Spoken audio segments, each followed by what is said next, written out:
Hey guys, today we're going to talk about building a perfect persona.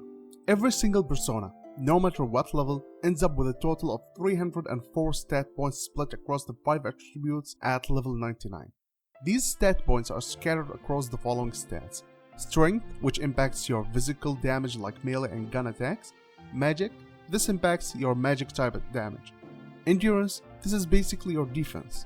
Agility is one of the important stats. Agility will impact how often enemies hit you, how often you hit enemies, and what's your turn order. Luck, this will dictate how often you crit, and in case you're farming money, it will directly impact how much money is dropped. It also impacts your status element landing skills.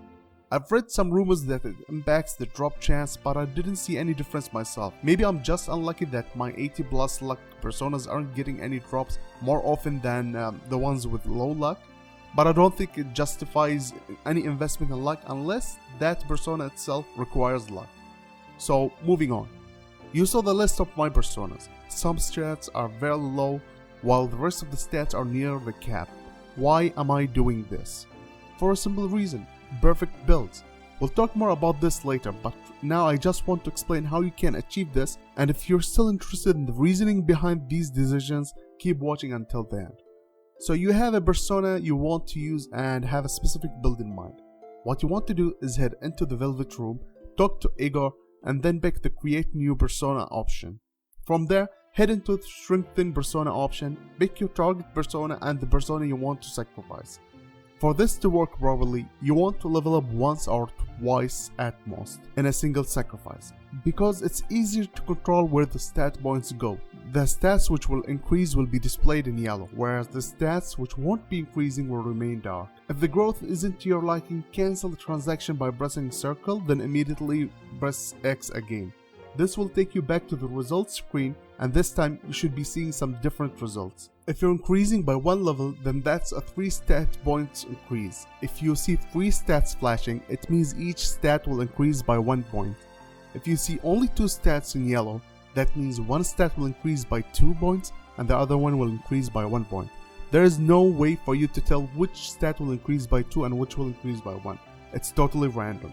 In case only one stat is glowing, that means that stat will increase by 3 points. So if you go into the results screen and you don't like what you see, simply press circle, then press X to see a different set of results until you get what you want and you proceed. So once you level up, go back to the main Igor conversation window, and this time head into the register/summon personas and head over to the second option to register your new persona.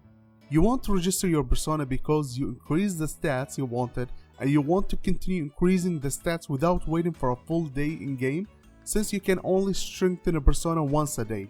Once you're done registering the persona, head over to your main menu, delete the persona, then use the summon persona function again to summon the deleted persona.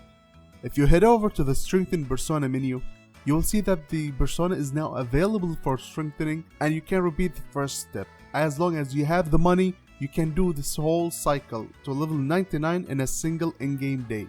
I'll add these tips in the pinned comment below for anyone looking for a written guide. Now, for people who like numbers, let's talk. In a nutshell, the lower the level of the persona you're powering up, the better your final build is. This is because a lower level persona gives you more control with their stats. A level 3 Mandrake, for example, will allow you to play with 288 stat points, while a level 89 Megatron will only give you 30 stat points to play with, while having around 50 stat points allocated to everything. So that really limits your capabilities and what stats you can increase to the cap limit. If you want a formula to understand exactly how many stat points you will be working with, take the total stats allocated to the persona and subtract that number from 304. The remaining number is the number of stat points you can work with. An easier way to calculate this number is by multiplying the difference between level 99 and the current level by 3. So let's say your persona is level 89, so 99 minus 89, that's 10. 10 multiplied by 3, that's 30 stat points you can work with. A magic caster has no need for strength, and any points in that stat are being wasted. Same with luck. Once you have an omnipotent orb, even endurance makes no sense for any persona. For a magic caster, your priorities are: number 1, magic for damage. This needs to be maxed without save. Agility for hitting, you can live with this stat being anywhere between 80 to 99.